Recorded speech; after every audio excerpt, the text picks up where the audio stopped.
conflict is often a way toward one another, toward a closer relationship, toward a closer bond. Welcome to The Lift, the show about leadership, growth, and getting what we want. I'm your host, Ben Brooks. For over a decade, I've worked with CEOs, their executive teams, HR departments, and entrepreneurs to identify what drives their success and what holds them back. And now I'm excited to share those insights with you.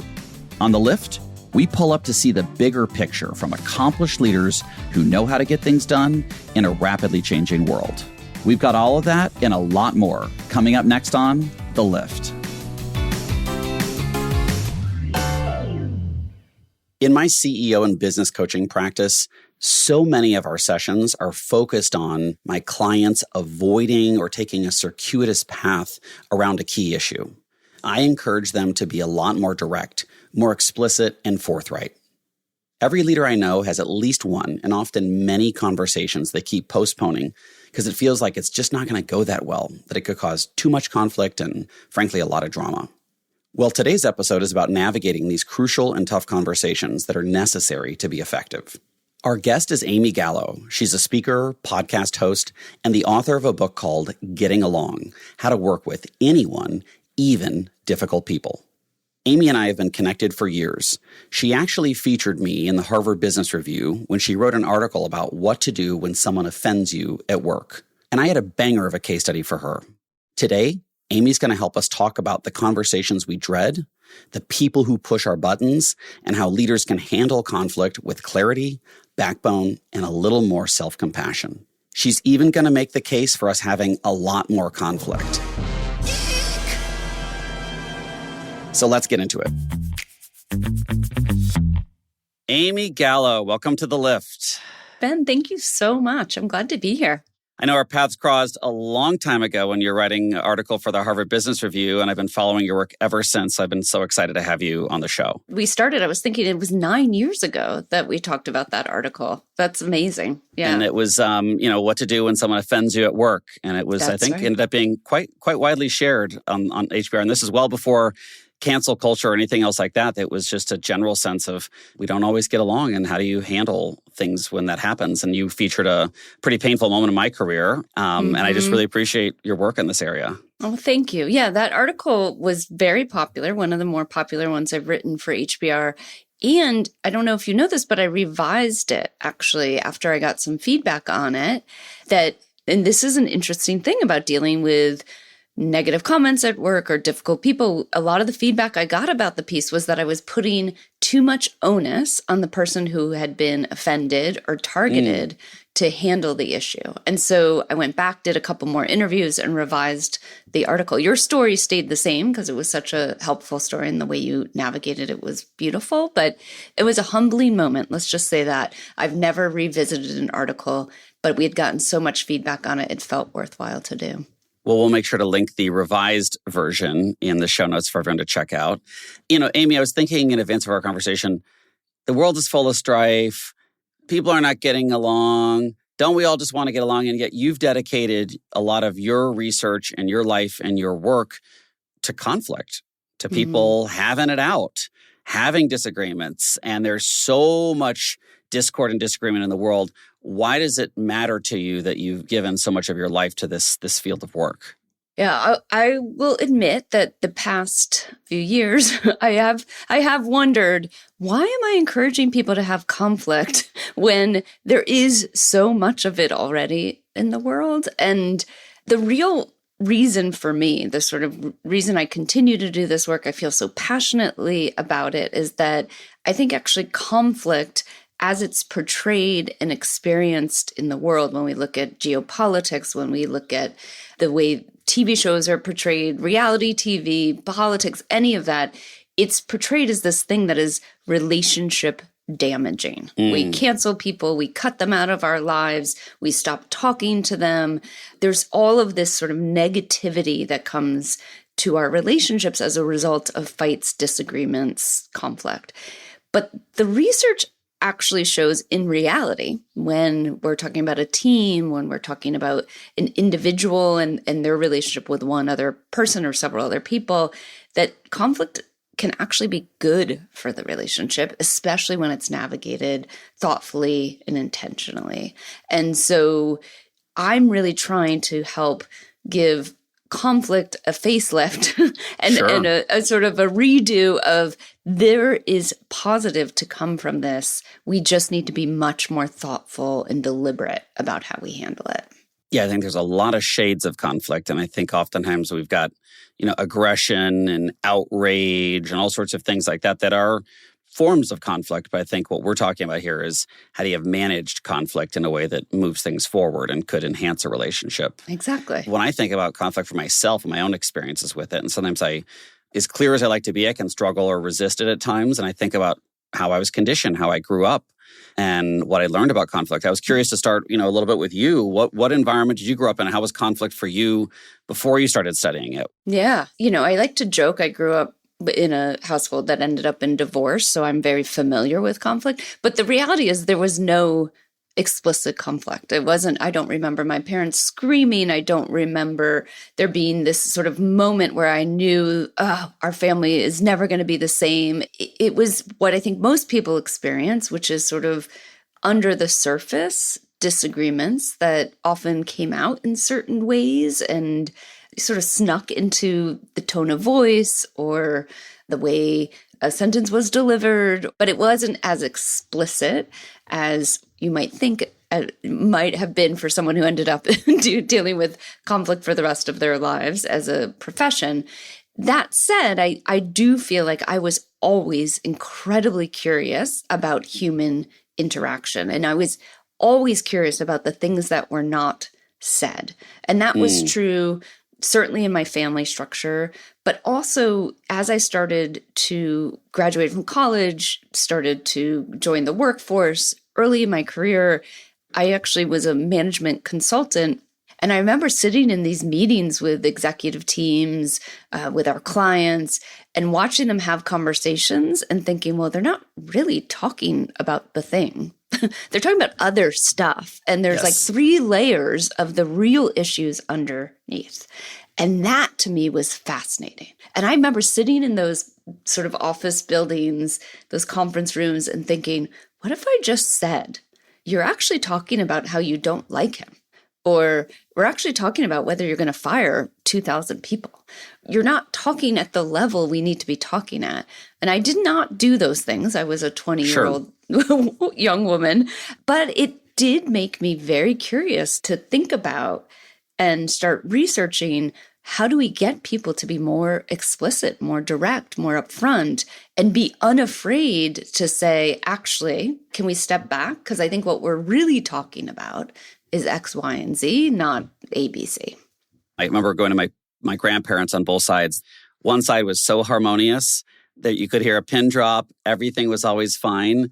And the other, I would hide on the other side of the house when they would play cards because I thought there was going to be violence and there'd be screaming and F words and things. And the only thing they're disagreeing on is how they played a hand of cards, not even for money or anything. It was just, it's like I grew up with either it's like, kind of silence or violence, there was that thing. And as a person who's become quite anxious, conflict to me has often meant a bad thing to avoid. And I've got a lot of superpowers in being diplomatic and adjusting my style.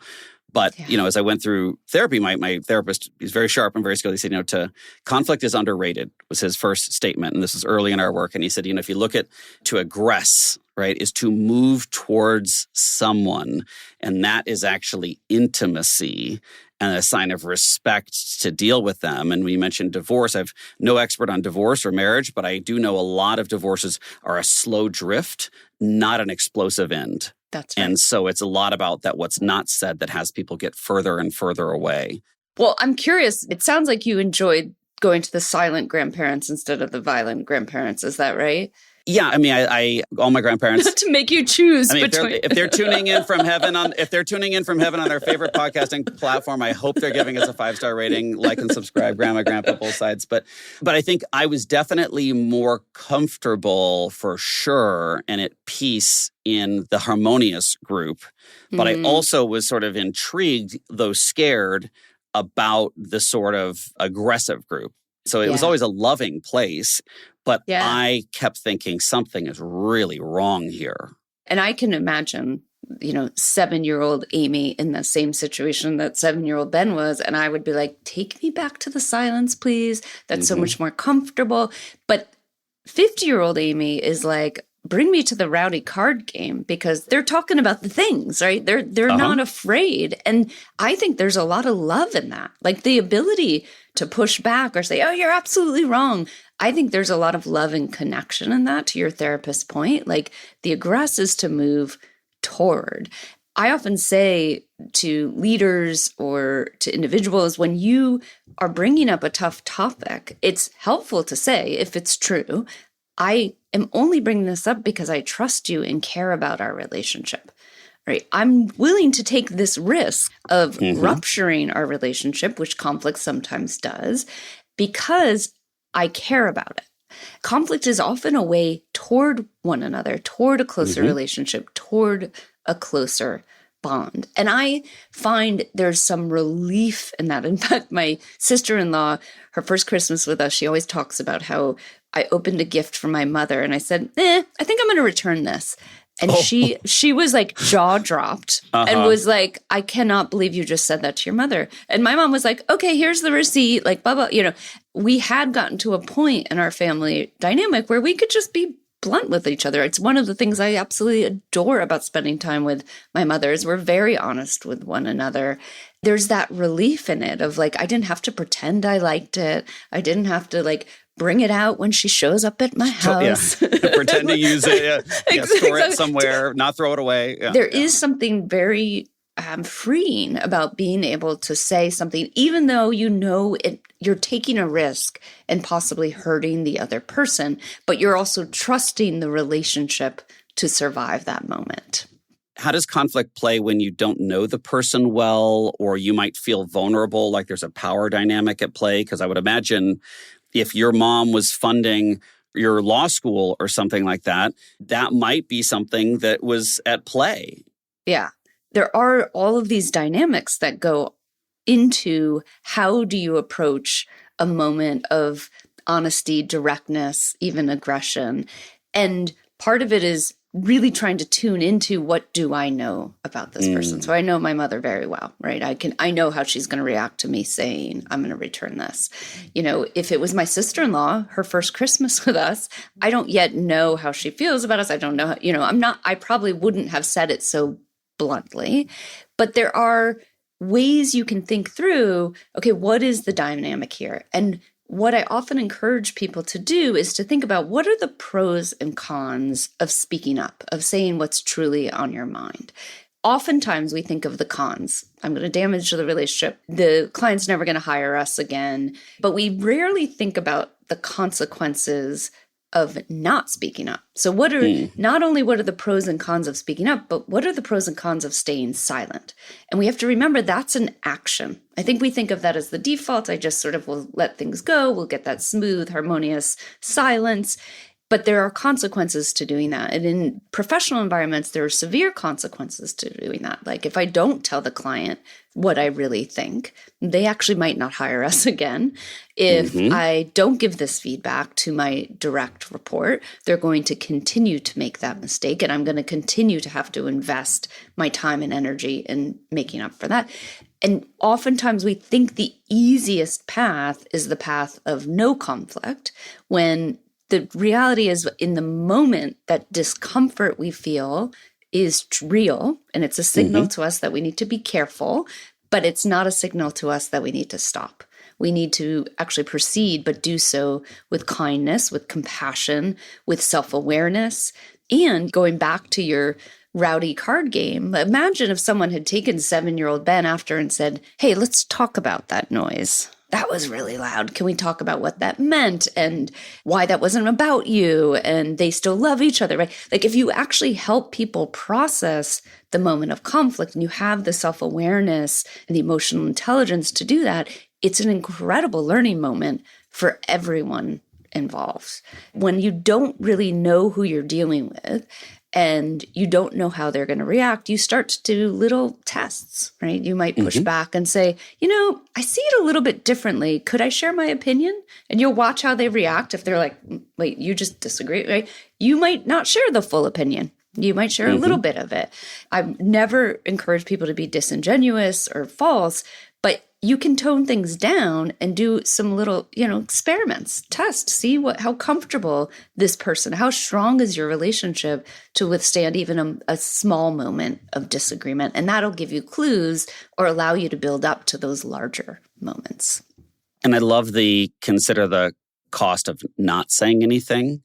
Because especially if you think about people with their managers, I think the default more often than not, and you tell me if you agree, is that people avoid the conflict at work.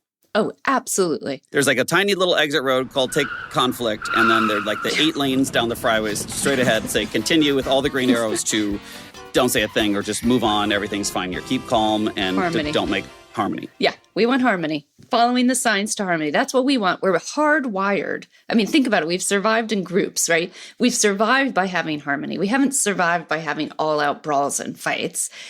And yet, it's such a critical part of harmony. Otherwise, it's what Patrick Lencioni, who wrote The 5 Dysfunctions of Teams, he calls artificial harmony.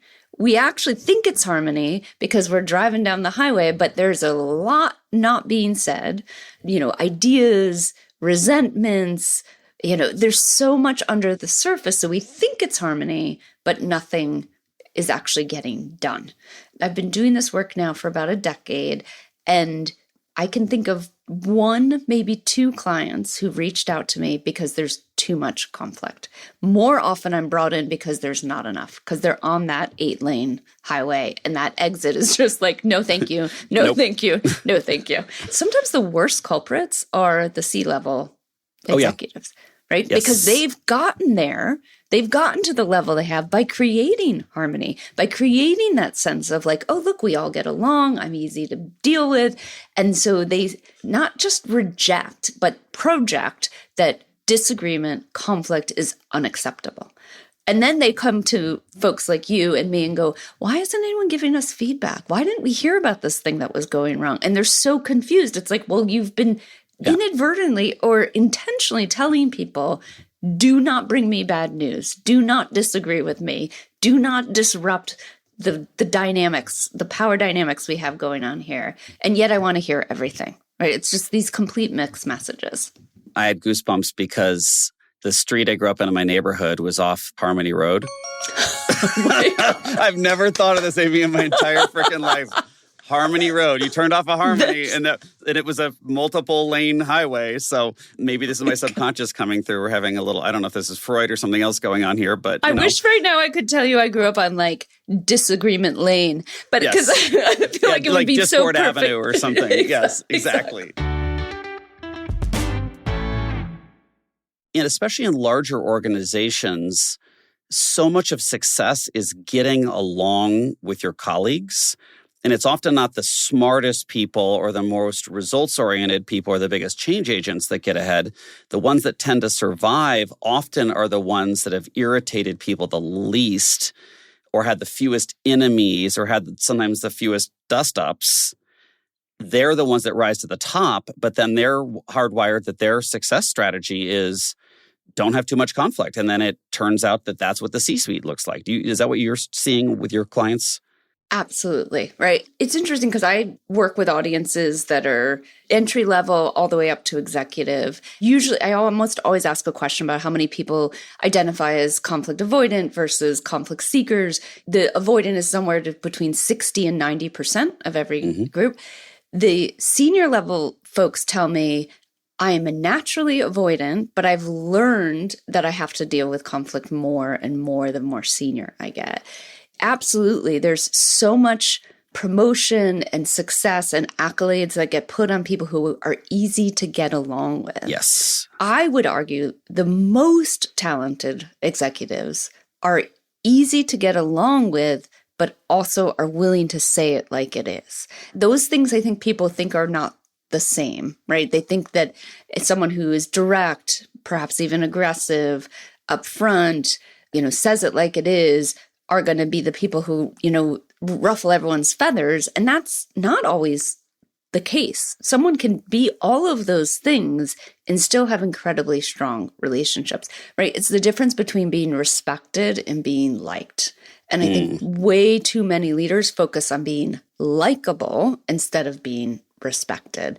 And one of the first things when I'm working with executives who want to get better at conflict is I say, let go of being liked, because you're making tons of choices that you remain silent in these moments of the critical moments where you should be speaking up, pushing back, giving feedback, and you're choosing silence because you think it's what's going to make you likable. Or even worse than silence, you're saying something you don't actually mean, just disingenuous. Yes. Exactly, just to smooth things over. If you start saying what you actually believe, not completely, right? We're not bringing our total id to unhinged, work. Just completely lack of thoughtfulness about how it occurs for the other. That's right. We're avoiding that. But if you bring thoughtful directness, mediated honesty, if you're bringing that to the relationship, and also high expectations with a lot of feedback, you're going to gain respect. And people will like you because they respect you. And this is becoming so much more acute in the age of AI, because we're now all dealing with these tools that are telling us exactly what we want to hear. And so we're getting sort of conditioned to be sycophants to one another. And we're being trained to be intolerant of people who don't tell us exactly what they want to hear. One of the biggest things that scares me about AI and workplace dynamics is that we now have a collaborator who, if they don't do or say what we want them to, we can just reprogram them. The intolerance that creates in us of the normal human messiness that is essential to collaboration terrifies me. Because I think we're just going to get to a point where that 8-lane highway to harmony is going to become a 16-lane highway. And there's going to be very few exit ramps where anyone is choosing the more frictionful, the more difficult, the more unharmonious path. And I think that the discomfort of things in general is making us less productive in the workforce.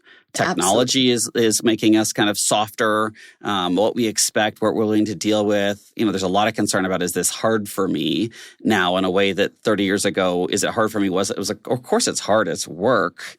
And now it's like, well, if it's not easy, I'm not sure if I want to do it. And I mean, you think about the what's at stake in a relationship. You talked about your mom and the gift. If you were in a meeting with an executive and her whole direct report team was in there, and they're showing off the new launch of the brand or talking about a direction or the strategy or the priorities for the year, to be able to say, like, I don't agree with these or I don't like these, could be what would be, some might say, career limiting. I mean, people worry about their own economic safety in a job market that might be tight, or they might be in a geography or where there's not a lot of employment, or they have benefits for a loved one that are critical to their medical care. I mean, there's a lot under the surface that might also have people shy away from leaning in. Yes, absolutely. And I think that's what I was talking about before in that pro-con, sort of the evaluating the risks of speaking up and the risks of staying silent. Sometimes the risks of speaking up are so great, right? Like you said, career limiting, career ending in some cases. They need this job, especially in today's job market, right? There are very good reasons to stay silent. And I think, unfortunately, those reasons are becoming greater. And I think this is where we need executives and people like those who listen to your podcast to really step up and to say, I don't want sycophants. I don't want to be agreed with all the time. I want to create a culture that has friction, that has tension. There are so many important tensions that teams navigate all the time. And if we try to make them, to your point, easier, smoother, you're losing some of the essential work that needs to be done.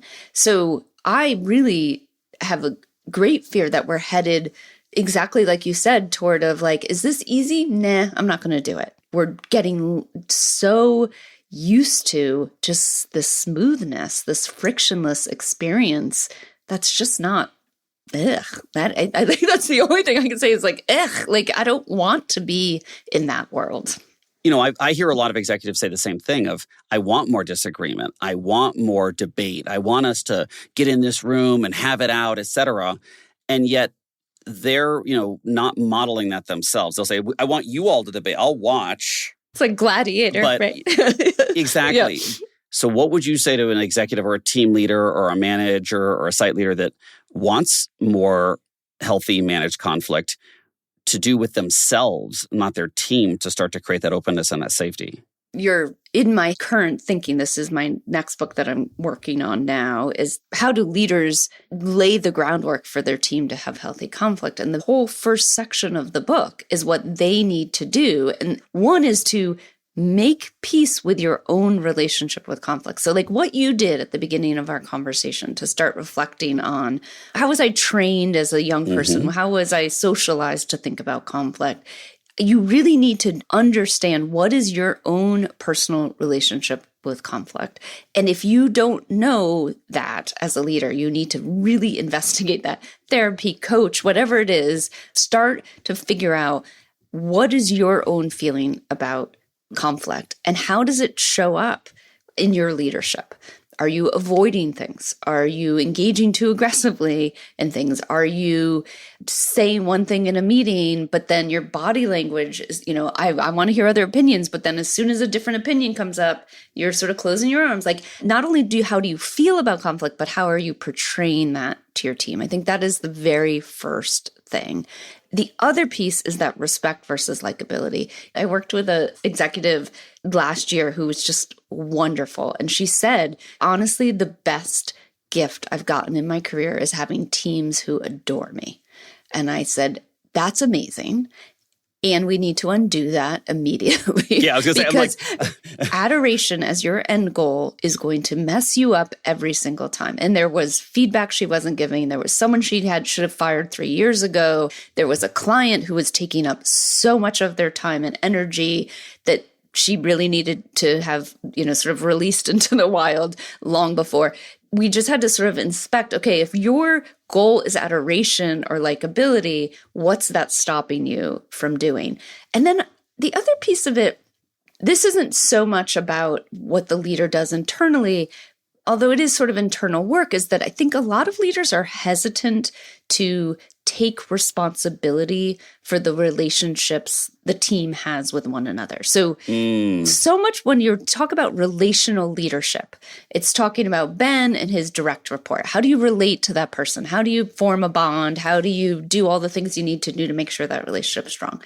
But Ben, as the leader of your company, you also have a responsibility for how those people interact with one another. And I really believe leaders need a relationship strategy to think about, how am I laying the groundwork for high trust, resilient relationships on my team? So how am I encouraging them to have disagreements, not only with one another, but with me, right? How am I allowing them to bounce back from that? How are we learning from moments of disruption or setbacks? And how do I not sort of take the attitude of they're adults, they can figure out how to relate to one another, which is true, but how do I take the attitude of they're adults, they need to figure out how they relate to one another, and yet they look to me at every point to see how I behave to determine how they should interact with one another. And so I need to send the right signals, set the right model, but then also get actively involved in how they interact with one another. 100%. And I see C-suite leaders I've seen, and I don't find sort of a healthy middle often. It's either I will parent you or you're on your own, kids. And I think that there's, right. And yet there is something to be responsible for the team dynamic. I think is the higher up I find that people think that's in the job description, that we've hired people who've been to finishing school, et cetera, but people are quite different. And so I have not seen a real good model to say, don't get entangled and do it for them. But also don't push it away, because if you push away the conflict they're having with each other, that also says, don't have conflict with me. I'm not your conflict person. I'm speechless because I'm like, yes, yes. That's all I can say to that, because I actually was having this conversation with a executive who I'm going to do a workshop for his team. He was like, this is not my responsibility. Like my CFO should know how to deal with conflict. I'm like, okay, but your CFO doesn't. So what are you going to do? And what the inevitable result is that when you don't actually take responsibility, it's fiefdoms, right? That's where these silos that everyone's like, oh, silos because we don't have the right incentives or our systems aren't set up. I'm like, no, the silos are because those people don't know how to interact. And that's one of the big frustrations I hear from CEOs is my executive team doesn't act like a team. They act like individual contributors. Yes. There's no one challenging each other. There's no one taking responsibility for the enterprise view. I know I take a conflict lens on everything, but I think so much of that is the inability for the CEO to say, I need to see you having conflicts. And you, CFO or CMO or CHRO, don't know how to do it. So I'm going to coach you on how to do it because that is my job and it is essential. I can't just trust that someone at your level knows how to do this. It's essential to the work we do for me to help you get good at this. One thing I heard you say, Amy, that I want to make sure we got in was changing behavior versus mindset. And I do think that, as we get older, we get stuck in our ways. We have certain convictions, beliefs. We have scar tissue from the past.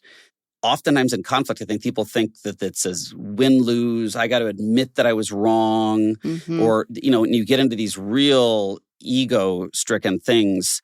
But changing behavior is quite malleable. Tell us about that distinction.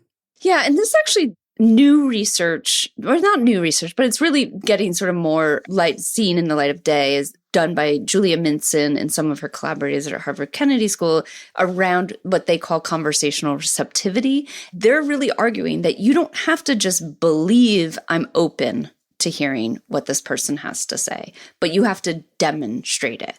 And we focus so much, and my own work to some degree is focused on how do I change my mindset so that my behavior follows. But you can actually change your behavior first.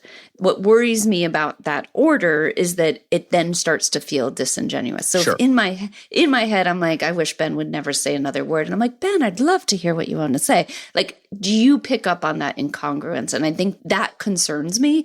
But I think for those of us who are sort of set in our ways and used to, and socialized in a certain way and used to be in a certain way, we can start to change our mindset by practicing different behaviors. So even just sometimes I'll coach people like, just have a few phrases you pull out, and you don't have to 100% believe them. Even if you just 70% believe them, like, tell me more. Why do you feel that way? Just even a few phrases that will invite feedback, will invite more thinking, will change my mindset, even though I'm not 100% bought into it quite yet. As we wrap up this segment, Amy, when you think about managers, if the default is probably not enough conflict, and obviously we don't want to go from very little to a lot because we could sort of break the system or the trust, what is a way that managers could think, no matter where they are on that conflict scale, to click it one more up? One of the key things is asking yourself the question and then asking the group this question of, what if I'm wrong? Right? I think part of the harmony is trying to sort of feel like we're in the right direction, we're doing the right things, we're making the right decisions, we're good stewards of the organization's resources. But what if you're wrong?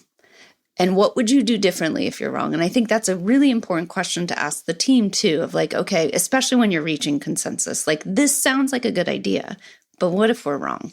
And just having that conversation, I think it's one of the things whenever I enter a conflict or enter a situation that's going to be tense, I really try to sort of bring that humility, because my instinct is to like just prove I'm right. It's like my confidence has gotten me so far in life. And so if I'm just really 100% sure about this, it'll just go. So I have to show up with that question of like, what if I'm wrong here? Last thing, Amy, is we like to ask what's sticky from the conversation. So anything that as we were chewing on it or you had certain moments of thought. I do think that 8-lane highway is such a good visual description of the way most of us feel but can't articulate, of like, I just want it to go smoothly. Let's just keep driving. Let's not take any breaks. Like, that is really sticking with me as an image. I'm envisioning that person, screaming the F word and they're with their windows closed in the car, with the person kind of looking over at them. because they couldn't merge. Like, no, everything's okay. Everything's fine. Baby on board. We're good, We're ending today with a ground floor moment, a segment where guests recall a humbling or defining early career experience that shaped their leadership style. What comes to mind for you, Amy? Oh, so when I was working as a consultant, I was working with someone named Rosario who was a good friend, and we worked well together. Partly we got along really well. We liked the same things. And I remember working late one night on this project. We were in this conference room, and a couple people had left the room, and he said, I had just been sort of presenting to the team and getting us moving toward what the client needed. And he said, are you aware that at the end of every sentence, there's a silent "you asshole" in your tone? Whoa. And I was like, what? Whoa. And he basically was telling me, you are overconfident to the point of condescending. And luckily, I loved Rosario. I really respected him. And as shocked as I was at the feedback, there was a moment of like, oh, shoot, that is absolutely true. And it really changed I was like, I don't want anyone to feel like I'm calling them an asshole. And two, it just made me realize how subconscious a lot of the really difficult behavior. And I think it really became the basis for my book, Getting Along and Dealing with Difficult People, which is like, none of us are above being the difficult person. We have all been the know-it-all, the pessimist, the passive-aggressive one, the biased coworker, right? We've all been there. And so really understanding we're in this sort of messy human interaction thing every day with one another, and to give one another grace, but then to also get the Rosarios in your life who will tell you where you're messing up. Well, Amy, here's to more healthy conflict and celebrating being respected versus just being nice. And we'll put a link to all of your great articles, your podcast, book, and anything forthcoming. Any other place where we should find you online or follow your work? The best place is LinkedIn or my website, which is amygallo.com. Lots of resources on there. And one of my favorite things I've been doing lately is putting together reading lists on different topics, because there's so much material and so much of this. So trying to sort of pull out my favorite 8 to 10 articles on a particular topic. There's one on gossip that's really fun. With the conflict curator, I will check out the gossip one. So, well, Amy, thank you for coming to The Lift. Thank you, Ben. So good to see you. All right, everyone, let's turn today's episode into action. Here's some key takeaways from Amy this week. First up, if you're dealing with a tricky situation and you're not sure if you should speak up, make that pros and cons list. Make sure you really focus on the pros. What could be the upside of speaking up? Next, think about the amazing question that Amy brought up. Do you want to be liked or respected? To be respected, you often need to have those hard conversations. And if you're in a position of authority, it's extra important to be the one that raises them. And finally, if you're entering a situation that could be tense, ask yourself the question that Amy presented to us at the end of the episode. What if I'm wrong? And what would I do differently if I'm wrong? It could help bring some humility into a tense interaction. Thanks for joining me this week on The Lift. For more info on what you heard in today's episode, visit our show notes. You can find out more about the show at theliftpod.com. If listening to The Lift today was a good use of your time, please share it with a colleague, a friend, I don't know, your ex, your mother, anyone. Don't let good advice die with you. And for those of you who like to earn a little bit of extra credit, leave a comment on Spotify. We'd love to hear from you. The Lift is produced and edited by the team at Edit Audio.